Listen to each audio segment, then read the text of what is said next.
حضرت عائشہ صدیقہ کے آنسو۔ حضرت عائشہ صدیقہ رضی اللہ تعالیٰ عنہا فرماتی ہیں کہ رسول صلی اللہ علیہ وسلم کی عادت مبارک تھی کہ سفر میں جاتے وقت آپ اپنی بیویوں کے نام قرار ڈالتے اور جس کا نام نکلتا اسے اپنے ساتھ لے جاتے۔ چنانچہ ایک غزوے کے موقع پر میرا نام نکلا، میں آپ کے ساتھ چلی۔ یہ واقعہ پردے کی آیتیں اترنے کے بعد کا ہے۔ ہوتا یوں کہ میں اپنے حوض میں بیٹھی رہتی اور جب قافلہ چلتا تو یوں ہی حوض رکھ دیا جاتا۔ ہم غزوے پر گئے۔ حضرت صلی اللہ علیہ وسلم غزوے سے فارغ ہوئے اور واپس لوٹے اور مدینے کے قریب آ گئے۔ رات کو چلنے کی آواز لگائی گئی۔ میں قضا حاجت کے لیے نکلی اور لشکر کے پڑاؤ سے دور جا کر میں نے قضا حاجت کی، پھر واپس لوٹی۔ لشکر گاہ کے قریب آ کر میں نے اپنے گلے کو ٹٹولا تو ہار نہ پایا۔ میں واپس اس کے ڈھونڈنے کے لیے چلی گئی اور تلاش کرتی رہی۔ یہاں یہ ہوا کہ لشکر نے کوچ کر دیا۔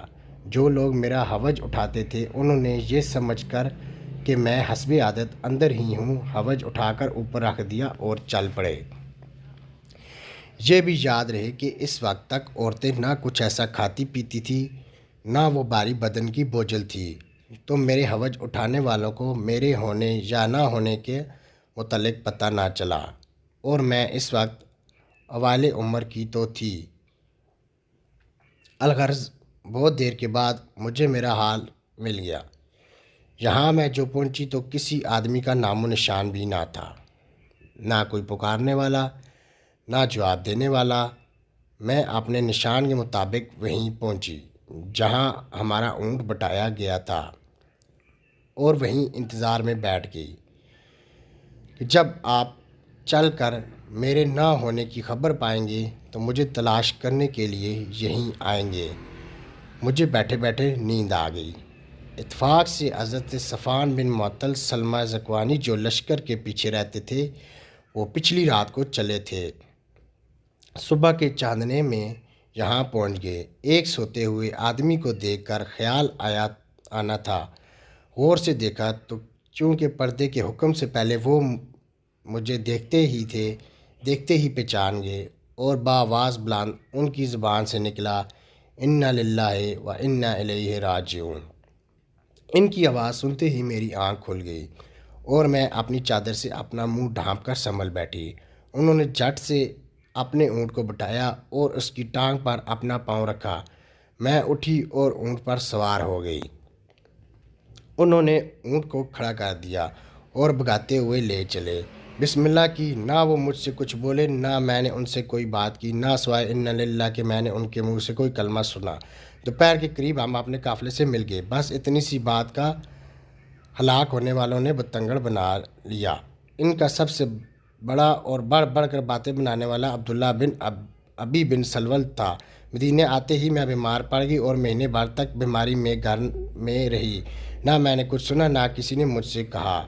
جو کچھ غل غبارہ لوگوں میں ہو رہا تھا میں اس سے بے خبر تھی۔ البتہ میرے دل میں یہ خیال بسا اوقات گزرتا تھا کہ رسول صلی اللہ علیہ وسلم کی مہر محبت میں کمی کی کیا وجہ ہے۔ بیماری میں عام طور پر جو شفقت رسول صلی اللہ علیہ وسلم کو میرے ساتھ ہوتی تھی اس بیماری میں وہ بات نہ پاتی تھی۔ اس لیے مجھے رنج تو بہت تھا مگر کوئی وجہ معلوم نہ تھی۔ بس حضرت صلی اللہ علیہ وسلم تشریف لاتے، سلام کرتے اور دریافت فرماتے طبیعت کیسی ہے، اور کوئی بات نہ کرتے۔ اس سے مجھے بڑا صدمہ ہوتا مگر بہتان بازوں کی تہمت سے میں بالکل غافل تھی۔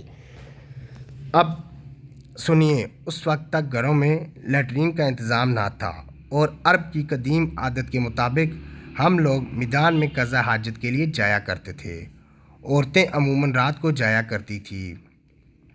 گھروں میں لیٹرین بنانے پر عام طور پر نفرت کی جاتی تھی۔ حسب عادت میں مصطح بن ابی رحم ابن عبد المطلب بن عبد المناف کے ساتھ قضا حاجت کے لیے چلی۔ اس وقت میں بہت ہی کمزور تھی۔ یہ مصطح میرے والد کی خالہ تھی۔ ان کی والدہ صخر بن عامر کی لڑکی تھیں۔ ان کے لڑکے کا نام مصطح بن اساسہ بن عباد بن عبد المطلب تھا۔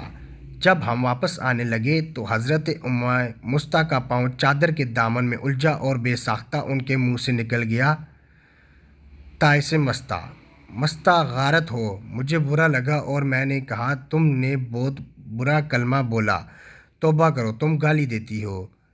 جس نے جنگ بدر میں شرکت کی۔ اس وقت مستہ نے کہا، بولی بی بی آپ کو کیا معلوم؟ میں نے کہا کیا بات ہے؟ انہوں نے فرمایا وہ بھی ان لوگوں میں ہے جو آپ کو بدنام کرتے پھرتے ہیں۔ مجھے سخت حیرت ہوئی، میں ان کے سر ہو گئی کہ کم از کم مجھے سارا واقعہ تو کہو۔ اب انہوں نے بہتان باز لوگوں کی تمام کارستانیاں مجھے سنائیں۔